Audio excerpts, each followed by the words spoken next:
Hello, our Hangout on Air is now live. How you doing, Max? I'm doing well, thank you, Jason. How have we been? What is that? What is with the accent? Uh, Maybe a distortion in my microphone. I didn't intend to speak with an accent. Maybe I'm unconsciously racist, something along those lines. We'll find we'll find out as the show goes on. Apparently so. Okay. All right. Let's do the intro then. Okay. And let me just scroll up, and there's a nice little bit for Brad to edit out. All right, ready? Hello and welcome to Australian Transformers Weekly. We are bringing you Transformers news and views and opinions and opinions and feelings from around the world. This is episode 187. We're recording live on Friday, the 12th of April, 2019. This week, there is a bit of a blast from the past coming back in the third-party world. But, it's been upgraded. It's got a few new things. There's a lot of discussion about Bumblebee, and there's an interesting repaint of a not so distant past Optimus Prime that is looking pretty hot and coming at us. All that and more is coming up after this. All right, that's enough. Opening credits done, kind of thing. Right, it's gonna be a slightly more intimate and quiet show this week. It's just two of us. Oh. I'm Jason. I said intimate and quiet. It's okay. Nothing has to be an innuendo. No, fair enough. No, not everything does. It is. I'm Jason. It's been a few weeks since I've been on the show. I've been dealing with a bit of stuff and I've been away. Joining me tonight, we have Max coming to us from Adelaide. How are you doing, Max? I'm doing all right, thank you, Jason. Yeah, mostly been busting my balls at uni, playing a lot of video games, and getting ready for the toy fair this weekend. First thing he says on the show is that not everything needs to be innuendo. Second thing he says on the show is that he's been busting his balls. Yeah, well, that. It wasn't an innuendo. No, it was not. It's literally busting. Just get someone to kick you, like over and over. Actually, that's you're doing toy fair this weekend. That's probably going to happen, right? No, it's literal. You know, I went looking for arthropod specimens, and I can't walk anymore. I don't know what's going on, but it's okay. Right. Edit points to maybe what's going on. Yeah, maybe. Been getting ready for the toy fair. Shaping up to be maybe the third convention in a row where I'm sick on the day, which is wonderful. I love that every single time it happens. But it's going to be a big one, so should be good. Now, so this is Toy Fair. This is not the Mega Toy Fair, the Mega Toy Sale thing, which I came over for last year. No, this is the other thing. Okay, but it's kind of the same. It's kind of the same thing, right? It's kind of the same. It's like it's the same thing, but like a bit better done. Right. So what you're saying is Adelaide has two dueling toy fairs. Yeah, just one of them is twice a year, and another one is once a year. All right. Fair enough. All right. Look. So I've been away for a few weeks. I've managed to grab a few acquisitions in the meantime while I've been away. So we'll talk about them a little bit later on in the show. But I think maybe we should get started. I haven't been able to do this much in the last few episodes, but it does give me great pleasure to introduce the winner of this week's Bot Shots Weekly competition. And before I do this, I do need to actually just like make my screen the presenter to everyone. Now, Bot Shots Weekly is our weekly Facebook photography competition. We encourage you to take your bots out of their cabinets, put them out into the big wide world, and leave them outside in the rain. Let animals come past and chew them. Don't do any of those things, but do take them out and set them up and give them a bit of a pose, which is exactly what this week's winner has done. This week's winner is Kyle Kirkwood, who has gotten himself a Studio Series 38 Optimus Prime, and I wonder if he actually, won on strength of the figure alone. I mean, it's a good shot. It's definitely an iconic shot from a movie, but also he is quite lucky to have this. So who knows? That's He right. did put together a good photo though, so I can't quite fault him there.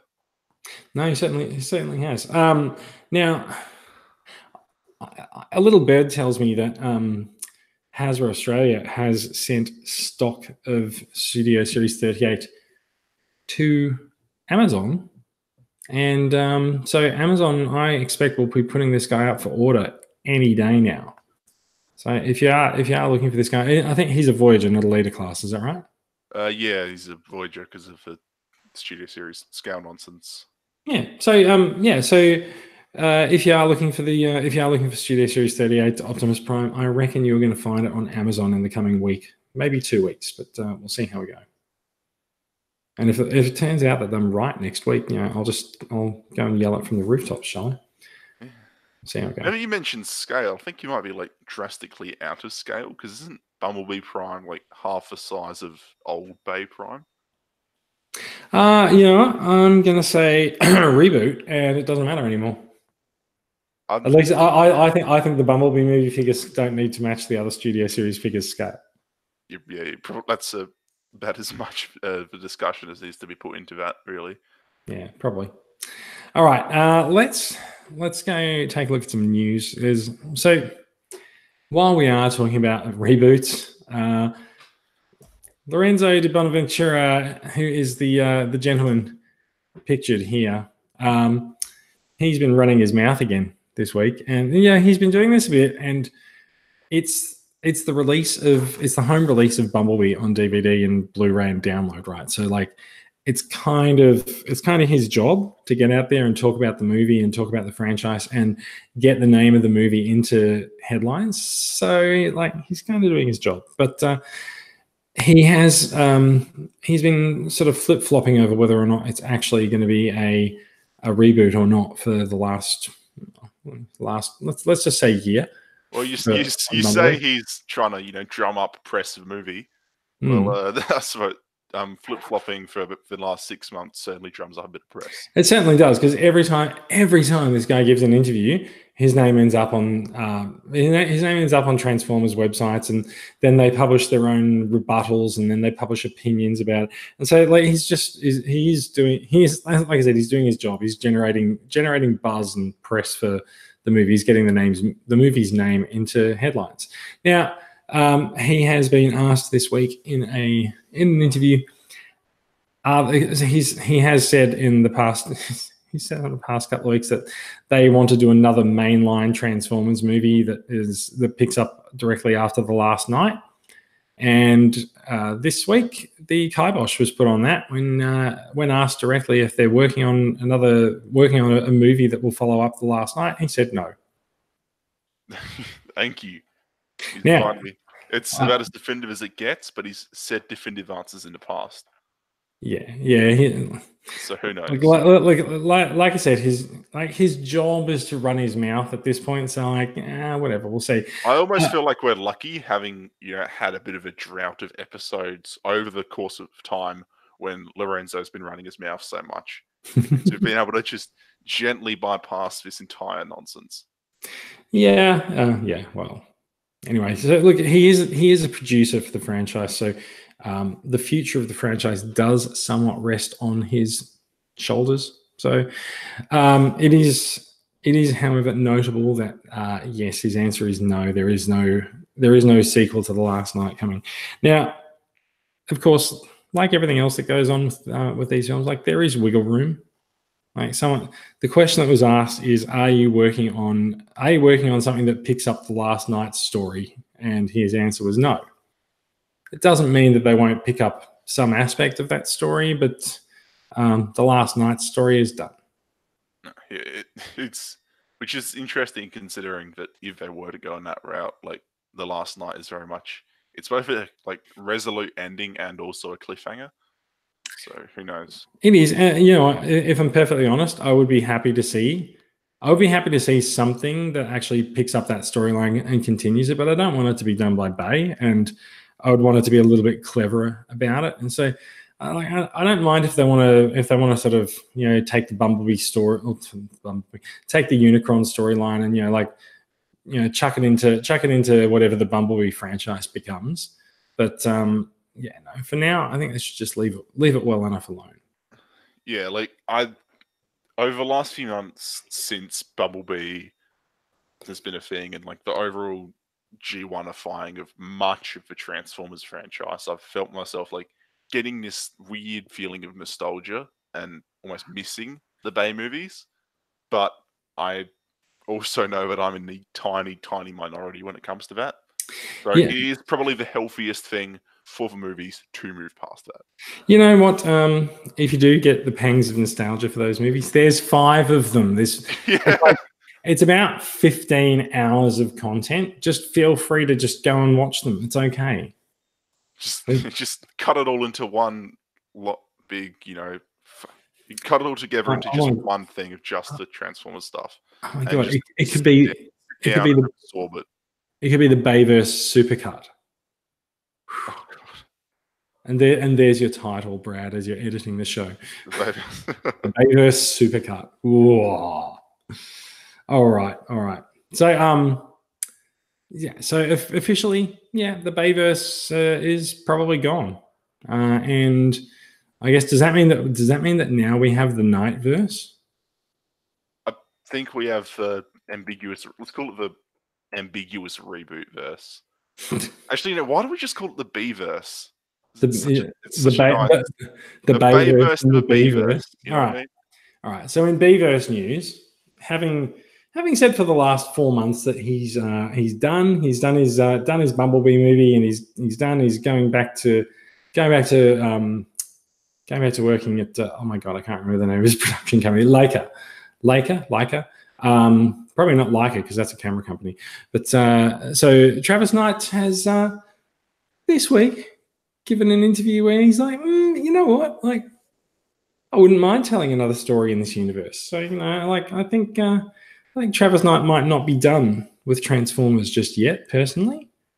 Well, it might have something to do with, for past few months, being people going, oh, hey, could we get Travis Knight back? And he might have seen that and go, oh, okay, people like this. They really like what I did.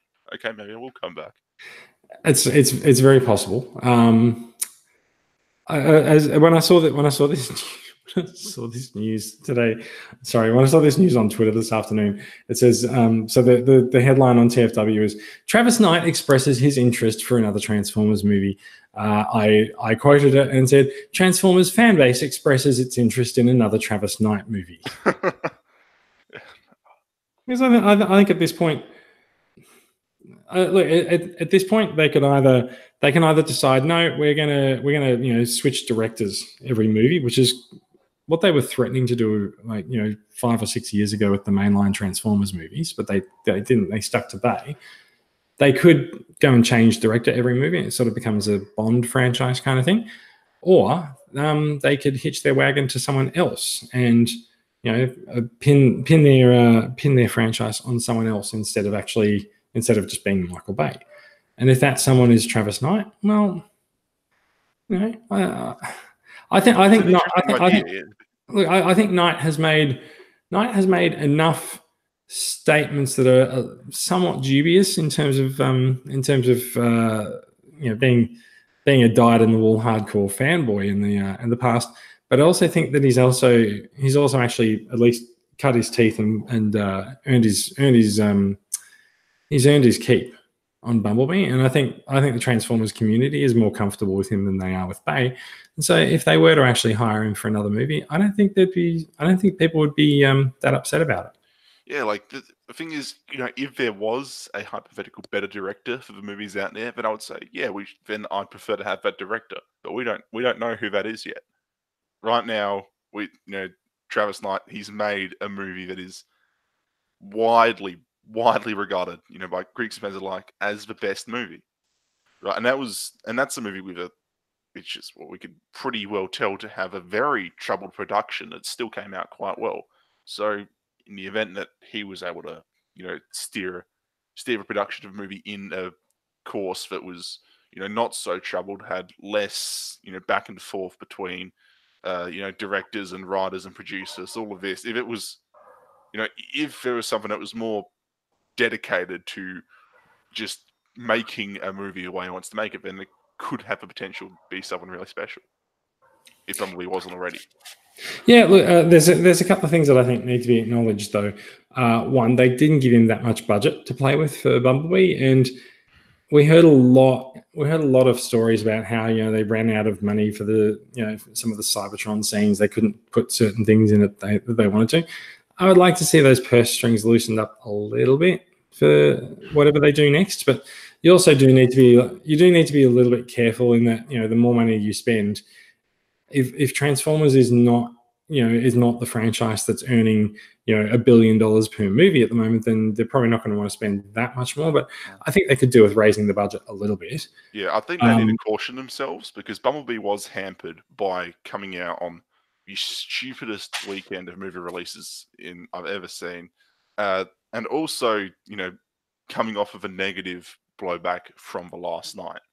Right, so it was hampered by it was so, but in any case, yeah, they're not going to want to throw all that money at him. Yeah, I think so. I do wonder if the next one is a Bumblebee 2, or if it's Optimus Prime, or if it's just something else. They might even just adapt a particular story and just call it that. It'll be one of those one of those nebulous concepts Lorenzo's been throwing around, or something that Travis Knight ends up wanting to direct. I think I would caution the Transformers fan base as a whole in not, looking at this and going, "Oh, cool! Now we're going to get a pure G1 movie." Yeah, well, I know that a lot of people just want that, but he's not. Those Cybertron seeds were only added in the last 6 months before release. It's not. Don't assume that because there was a little bit going in one direction, that this is exactly what you're going to get. Yeah.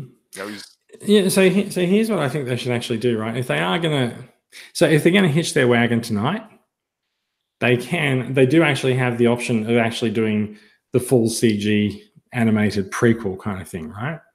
Because we did hear that was coming up as a Bayverse entry, doing an animated prequel on Cybertron. It was scheduled to come out this year, actually, but production seems to just fallen apart. I think production never started, but yeah. But they do have the ability to actually go and do that. Like, they've spent a lot of time modeling that world and creating it. We'll talk about that in a little while. But I think you can do that, and you can hand that to someone else to do. But you can make Knight a producer on it instead of directing it, and let the CG animators go nuts on their direction and stuff. You do need to write it properly. Like, you do need to actually have a proper story at the heart of it. But I'm sure they can handle that, and then get Knight working on whatever the next live action movie is going to be.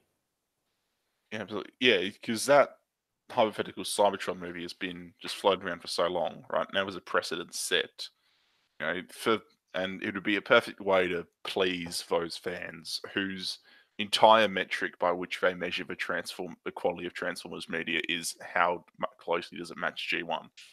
Yeah. Oh, yeah, it's a thing. I guess that's more of a topic for another time, I guess. But look, yeah. I would like to see Knight do something else. I don't know whether or not it needs to be overseeing the whole franchise from here on, or if it's just hey, get him to direct another movie. You got to bear in mind as well, like he's still kind of an up and coming director as well, because he holds this interesting position at Leica, and there's not that many people who can hold this position as like the head of the studio and also sort of step out and direct some stuff here and there. And so I think it's interesting that he's able to wear those two dual hats. But also Bumblebee as a production didn't involve his production house, and maybe a future installment might. Yeah, well, I think the other thing that he might, in terms of that relationship between his production company and Bumblebee, is that him, in his production company, right, he would have essentially full creative control. Whereas a Bumblebee, that would have been much more restrictive because he's just a director working in his studio under the purview of producers. So it's a matter of, if he's weighing up, his future choices for how he's going to approach movies, is he, what's he going to want to do between continuing to work at Leica when he can essentially do what he wants, or move or come back in and do something else with Transformers under Paramount? I don't know. Like I think so. Paramount is ultimately the distributor, and Allspark Pictures was the studio that created the film, right? And so, if he comes back in to do more, he might say, like um, Laker gets contracted by Allspark to do particular things, and it just becomes a co-production. But it still it's still a Paramount thing. Like it's not like they get full creative control just because they're the people making the movie. There's still licensing and there's still particular sets of approval and story approval and things like that needs to go on. But I think the Transformers writers' room from a few years ago. I think whatever they came up with at the time. I know Bumblebee was one of the things that they came up with, but I think the other stuff that came out of that writers' room, I think, is gone. Yeah. Bumblebee was like, it was this weird thing that gestated for about 5 years, and then eventually for 3 years. No, but that's not unusual for films. No. Yeah, I think Bumblebee was very. I don't think we should fall into the trap of thinking that Bumblebee was this set out from day one. This is what it's going to be. It was a very nebulously and ill-defined approach. I don't think anyone's actually saying that. Like it's been very clear for. I think some people like maybe. I don't think you seem to hang around much smarter people. Yeah, I don't think anyone who's on the podcast or has been listening to the podcast where you've been saying this repeatedly is under those impressions. And sure, there might be some other people out there, but I think we know that there has been a really interesting. I wouldn't necessarily say troubled, but it's been quite tumultuous during the production of the movie, and I'm really interested to see what happens if the next one is not so tumultuous, not troublesome, but all sorts of things. But yeah. Anyway, I think we should move on a little bit. While we are still talking, we are still talking about Bumblebee stuff a little bit now. 3A has released pictures of their deluxe Optimus Prime toy, and holy shit, it looks good, doesn't it? Oh my god, yeah, this is. I wasn't all that excited about this when I first teased it, but you look at that and just like beyond Bumblebee and Blitzwing, I don't know what it is about this one specifically that just seems to capture that that image from the film so perfectly. So here's the thing, right? These do look good. I did look into getting the Bumblebee deluxe figure. It's still like $300. Yeah, that's like cheapest I could find for Blitzwing was $250. Yeah, and like I like the look of them, but I'm just not sure I like them that much. And I say this as someone who has spent a few $100s on a figure that I'll talk about later, and I'm about to get Beast Wars Masterpiece Megatron. I'm going to get MP44. Yeah. I'm going to get the new Masterpiece Prime as well. So like I'm not averse to spending a few $100s on a figure. I'm just not sure I want to spend it on these figures. I don't know. It is. I feel like if they were movie masterpiece scale, then it'd be a much easier decision for me. But it's like the fact that they're slightly above that scale, like where Bumblebee, I think it's like 8 inches tall, that throws it off. It means, I can't really fit that into anything else. So if you want to buy these, you're going to end up buying them for a dedicated display, essentially. They don't fit in anywhere else. If you're going to buy these figures, I suggest you just buy the ones from Bumblebee, because when the next movie comes out and they've got more budget, there'll be more characters and it'll cost you a lot more to obtain the whole cast of the movie. So if you want to have a nice simple figure display for the 3A movie cast, then do it for this movie. Yeah, I'm still in awe that some people will have dropped, $700 odd on every single premium scale that they've put out there. Like $700 a pop for each of those. So for the scale above these, so we might say, these are, this is going to be $300 when I'm not comfortable paying that. But there are people who, And if you go into like 3A groups, there are people who think that these are too low budget, that these are just cheap and nasty versions. Like, Yeah. 3A collectors are something else. I mean, more power to them because they're Oh, buying stuff on a level unlike anything else. But yeah, I don't see it as that different to like people spending megabucks on the huge statues and stuff. And like if you recall, a few months ago, I did say that I think that there's space for something above masterpiece, and maybe this is it. Yeah, certainly movie masterpiece wise. Like if this, especially if this deluxe size continues, so obviously they've shown 3 of these, but only 1 of a premium scale from Bumblebee. So obviously that smaller size and lower budget means they can pump them out a fair bit quicker. So I think they if can. there is Yeah. going to be something, in fact, they're pumping them out basically at the same rate as movie masterpiece. So if you're describing something above that, above a masterpiece level, well, movie wise, this may be it. Maybe. You're talking me into getting them. Yeah, well, I stand on like, yeah, this is, I've pre-ordered the Bumblebee and half slightly regret it because it's not going to fit into anything. But yeah, I look at this and just this, especially above Blitzwing, like it. I don't know. It just looks perfect. I can't fault it anywhere. It's hard to look. I'm sure once you get it in your hand, you'll find a bunch of things about it that you. I can nitpick things to death, but yeah, like I'm just blown away by this. I don't have. This is one of the things where like to dissect and analyze things for a story, but I can't really. It just looks perfect. All right.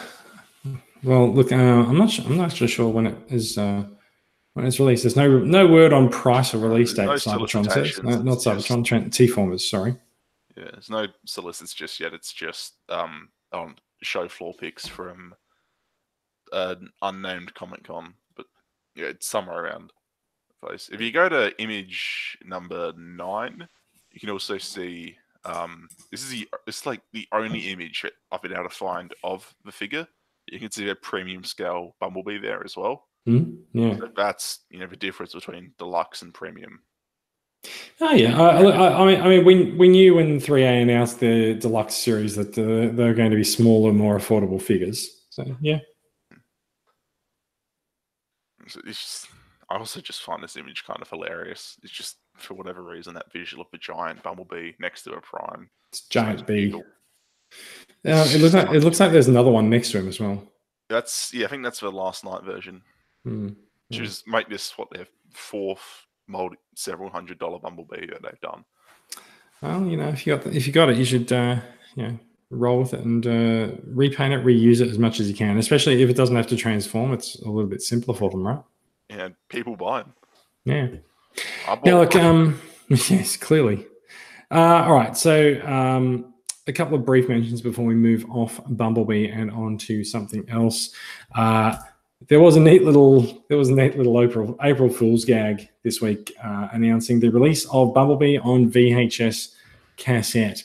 Now, full props to Paramount here. They've really gone the whole hog. They actually apparently from the looks of what I've seen on some of the news sites, they did in fact put the movie on the VHS cassette and they did send it to people, which does address the major complaint that people had about the cassettes that we got in Australia, which is that they were blank.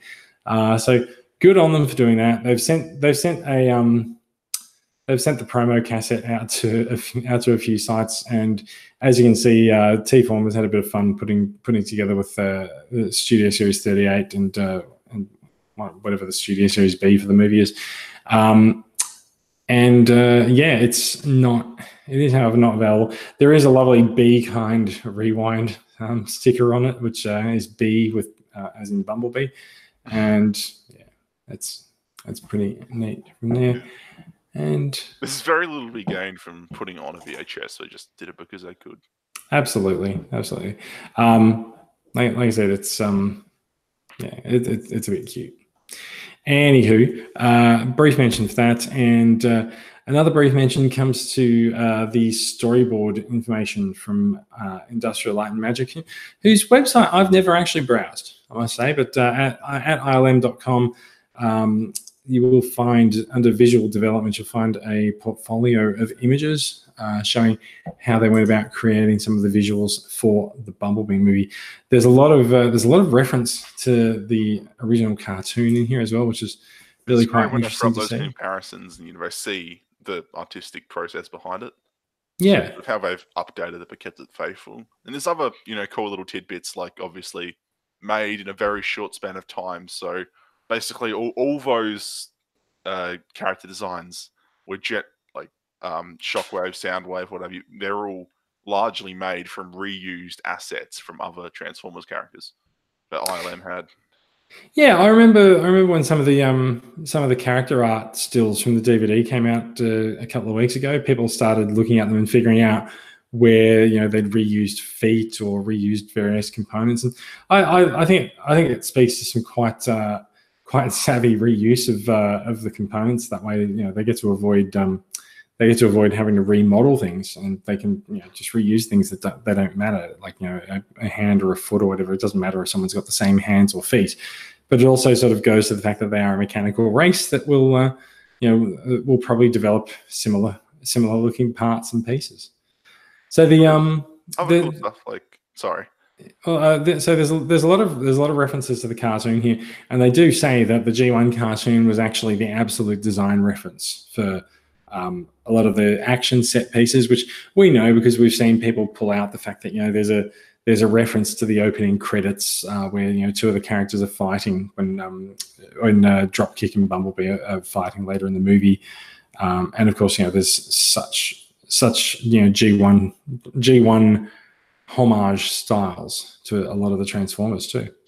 Yeah, it's interesting that they have all this G1 stuff, but then they've thrown in Armada Thrust in there as well, which is, I don't know why that in particular stood out to me, but I found it was a really neat touch.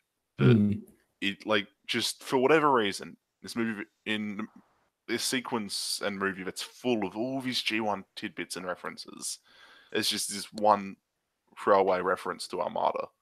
It's really, I don't know, it stuck out to me in showing that maybe but the people working on this they don't just have this superficial knowledge of Transformers that they go it's going to be the movies, but it looks like the 80s. It's no, they actually know what they're doing.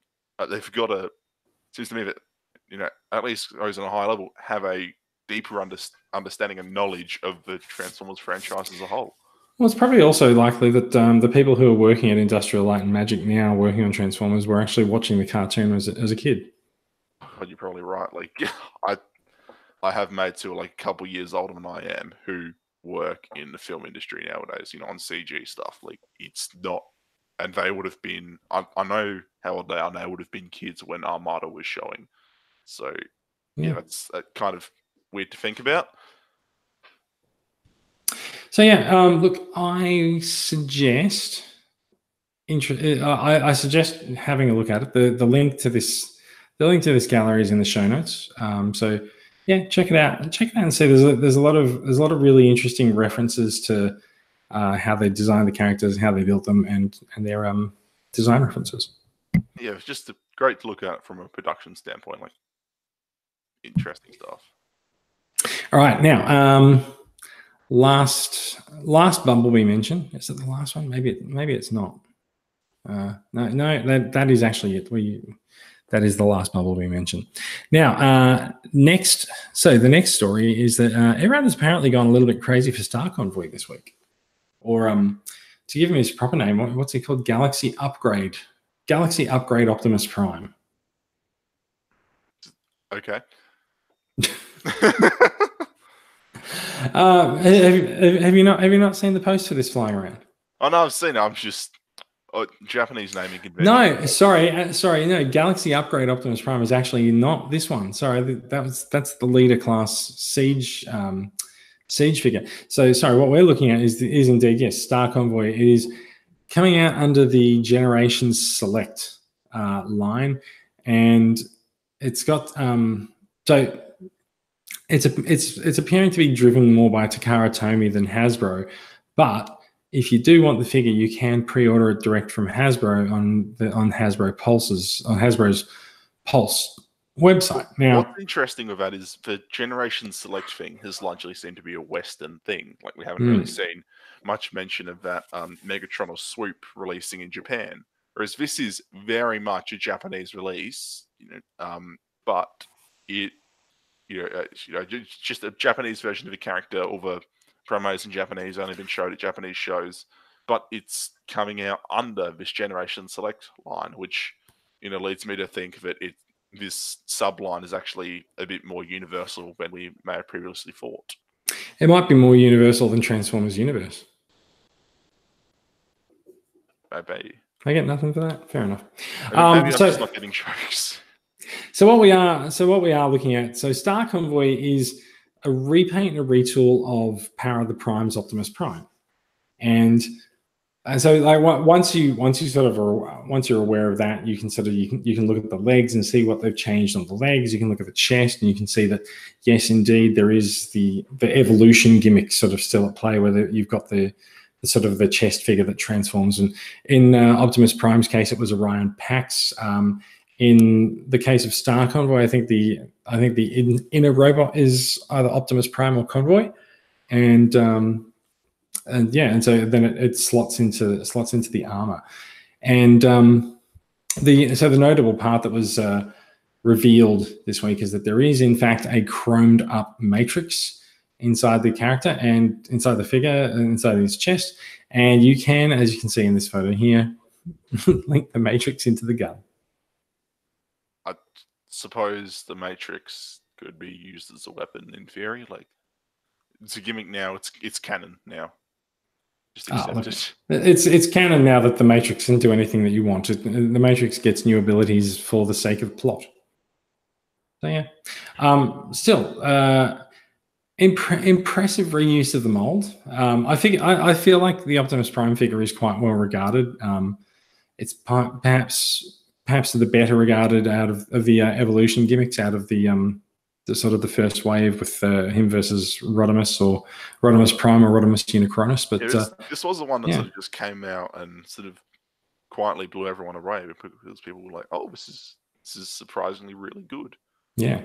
This is the heaviest retool, I think, which is the inner robot, which on the original figure was a more Orion Pax representation, but here the inner robot is most definitely an Optimus Prime figure. It does have that like slight, Jinrai quality to it. You know what I mean? It does. He's also got yellow eyes. A bit more angular. Yellow eyes, obviously. A bit liver.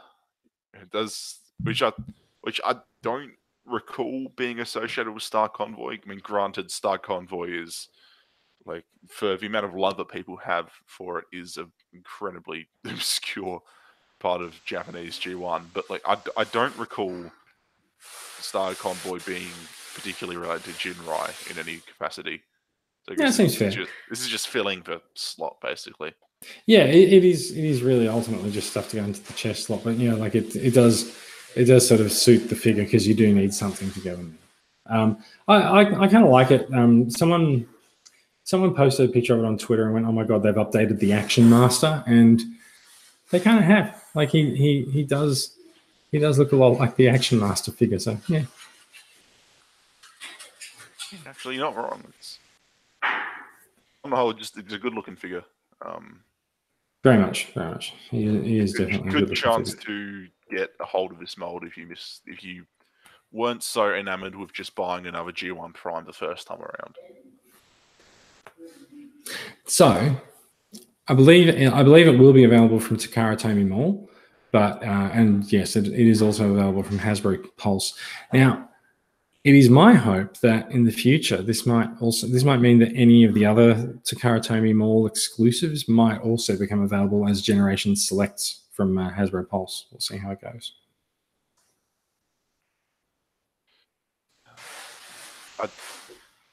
I assume it'll make its way to the West in some capacity. Yeah.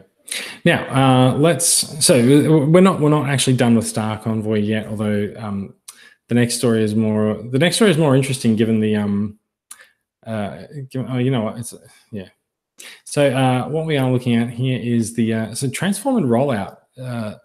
They've managed to recapture a bit of interest from people this week because they've revealed via renders their TR02. It's their second figure. The first was their Transform and Rollout Jazz.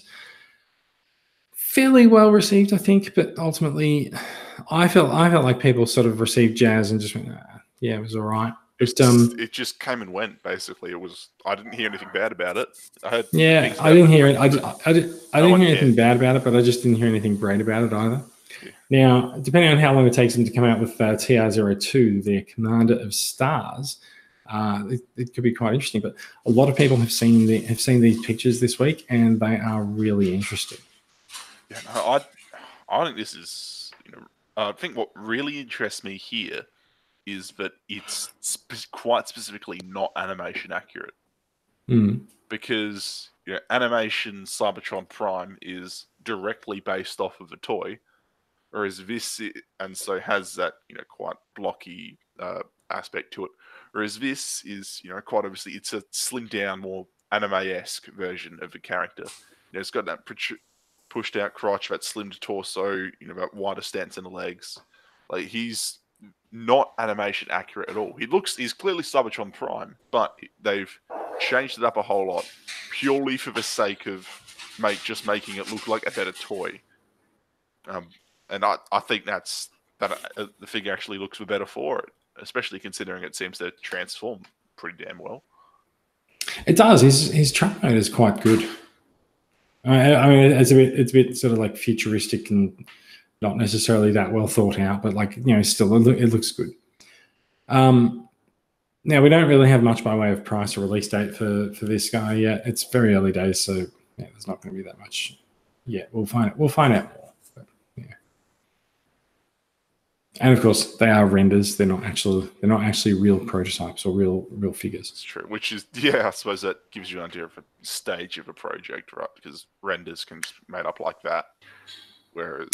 Yeah, yes and no. I mean, it's obviously they've designed it, but they've got to figure out how to manufacture it and make it all hang together, tab together properly. All right, let's have a look. There's I think second last story, Hallmark. Now Hallmark, this actually came out last week, but I don't think we covered it. Hallmark has a tradition now. They create Transformers-based Christmas ornaments for people's Christmas trees everywhere. And this year, the ornament is based on the G1 Bumblebee toy, although it's very notably the reissue, which has the more cartoon-accurate head. I'm not the only one who finds that cartoon-accurate head disconcerting, am I? You mean because it appears to be disconnected from his body? Yeah, even if it wasn't disconnected, it just looks strange. I think it looks fine on the toy. On the toy, I don't know. It's always thrown me off for whatever reason. Yeah, fair enough. I think it looks fine. I think we're looking at a render. We're looking at a render here, so it looks a little bit more glossy than the real thing probably will, and everything's perfectly put in place instead of what happens when it gets manufactured. But I think it looks good. I'll be happy to have this on my tree. I think I need to actually chase down some of the other Hallmark Transformers ornaments and maybe give myself a Merry Christmas for 2019. Yeah, it's a nice little thing. Yeah. Now they don't generally come to Australia, so if you are after one of these, you'll probably need to order it online and get it shipped to you. Yeah. That's it. I do know people here who have them. People seem to get a hold of them in the club, around Christmas, and I see a bunch of posts about them. So yeah, they do. Yeah, I'm assuming it's not too hard nor expensive. No, people are not that afraid to import them, and yeah, these are not statues. They're not super expensive items. They're just they're more sculptures really. Final bit of news for the night. There is a new update to X-Transbot's Arcos, which is their masterpiece G1 Beachcomber. He has they are giving him the very interesting nickname of Arcos version 2. And he's got a nice new paint job, and they appear to have fixed some of the issues with tolerances and things not tabbing in. So if you don't already have a Masterpiece Beachcomber, it might be worth waiting for this guy to come out. Now, he is expected to release in the second quarter of 2019, which means, so we're in April now, so this is second quarter. So he's either going to be out April, May, or June, or July, because they'll probably miss their deadline. Yeah. I mean, I've heard that this is one of the better X-Transbots releases, but I think you've had some experience with this figure, whereas I haven't. Like, is that true? Is this one of the better things that they've put out? Yeah, he is a nice figure. It's just that it's Beachcomber. And so it's not a character that's been crying out for a Masterpiece scale rendition, and so it's just sort of like, yeah, I guess that's what Beachcomber would look like as a Masterpiece. Cool, okay. Yeah, there's not a whole lot of creative complexity behind it, but if it makes a good figure, then you can't really complain. Yeah, that's right. I mean, look, they've got some really good articulation in him here as well. Like, you can see the poses that he's pulling off here. This is a little guy. He's not legend scale. He is a little bit bigger than that because he is a Masterpiece scale Beachcomber. He's a Masterpiece scale. Is he about the size of Bumblebee? Yeah. He goes well with Masterpiece B. Yeah, I do. I quite like the proportions here. It's what's standing out to me. Like, he's just looks natural in all the poses they show him in. Yeah, nothing looks really awkward or out of place. It all just seems to flow quite nicely. Yeah, I agree. And that is about it for news this week. I hear one of us has new acquisitions. One of us does have new acquisitions. Let's go through some acquisitions quickly, and then of course a quick podcast is a good podcast. So we might cut it off there, shall we? But I have a few things to show off. Right. Number one, I put some photos of these pins. Actually, no, I didn't put photos of these pins. I put a photo of this acrylic keychain charm. Hang on, I need to make myself the presenter for this to work. There we go. So I put a photo of this Soundwave acrylic keychain charm in the group today, and so so it's from a Kickstarter called Family Superior, and it's sort of centered around Soundwave sort of being a bit of a father figure to all the cassettes, and the cassettes sort of being a bit like mischievous children. And so you can see he's got the two birds. He's got Ravage sort of being the cat in his lap, and then there's Rumble and Frenzy. And I'm not saying which is which, hanging around, sort of like all tired out from being however mischievous they are. And the other thing is that I don't know if you can see from here if it's going to focus. It's probably not, but his Decepticon logo has been replaced with a heart. Wholesome. I know. It is really wholesome, and it's really nice, and it's very, very cute and lovely. And so the Kickstarter was based around these enamel pins as well. And so there's sort of a profile headshot of Soundwave surrounded by some flowers that may or may not be the murder flowers from IDW. If those flowers have become a running motif in fan art for the wrong reasons. No, I don't think they're necessarily for the wrong reasons. I see them show up a lot nowadays. Yeah, they do show up a lot, but I think they're fine. I think their introduction was quite a poignant story, and I don't think people are misusing them. So here's Ravage again, surrounded by some flowers, which not really that inappropriate for Ravage, right? Yeah, it's really well done. Like it is really well done. And for some reason I got two, but the second Ravage, I think, might be a second of some kind. So yeah, don't know, but I don't know. We might put the second Ravage up for a competition in TCCA. There's a pin set of Rumble and Frenzy, and they're linked by a chain, which is quite neat. And same thing. There's a pin set of Laserbeak and Buzzsaw, again, sort of linked up by a chain as well. Those are really great. That whole Soundwave being a dad to the cassette figures, like one of the it's just one of the best running jokes in the franchise. Yeah, I know, right? It's cute. They also the Kickstarter rewards also came up with bookmarks, just for some of the artwork on them as well, which I thought was quite nice. That's actually really gorgeous. It actually really is, isn't it? That's stunning. And on the back of it, it's so on the back of it might explain some of the reference. It's the cactus family, which stands for endurance, strength, protection, warmth, and care. So yeah. And also as other bonuses for the Kickstarter, they gave some stickers with the badge design, sort of at a larger scale as well. Nice, to hook you up with a good amount there. Yeah, they did. I'm very happy. I need to actually. They only just arrived today, so I need to actually get back to the person who ran the Kickstarter and thank them for all the goodies that they sent. So, yeah. Other acquisitions today. Today I went shopping, and when I went to Toymate in Chatswood, I found a single pack of BotBots. I found BotBots single packs, single blind packs. So I dutifully opened up my phone and picked up a few packs and looked at the numbers on the back and looked at the identification guide. And I got to say, this guy's pretty amazing. I think I've got the Series 2 version of him as well. But may I present to you Totes McGoats? I'm sorry, what? He is a transformer named Totes McGoats. And he turns into a tote bag, as you can see, like when you sort of compress everything down there. So yeah, I'm really impressed. Like I feel like we've said this before, like they are having a lot of fun with the BotBots names. And the next one is also no exception. And this one might be my favorite BotBot. It is a little Venus flytrap plant called Venus Frog Trap.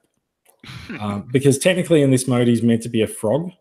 But also like it can get really angry, and he can open his mouth really wide and bite down on some naughty transformers when they attempt to do something bad. So they are my current favorite BotBots figures. Ask again next week, I might have some more. There are some people who have an issue with the Transformers franchise going in that direction. You know what? I'm one of those people. You know what? I haven't met them, and I'm really happy that they're not in my echo chamber on Twitter, and that everyone I know is just super into them, and they all enjoy playing with BotBots. That's the way to be, because they're great. They are great. They're not for me, but they're just excellent. Yeah. So if someone gave you a BotBot, then it might change your mind. You can get one for $5. Just go and pick one and adopt it and take it with you.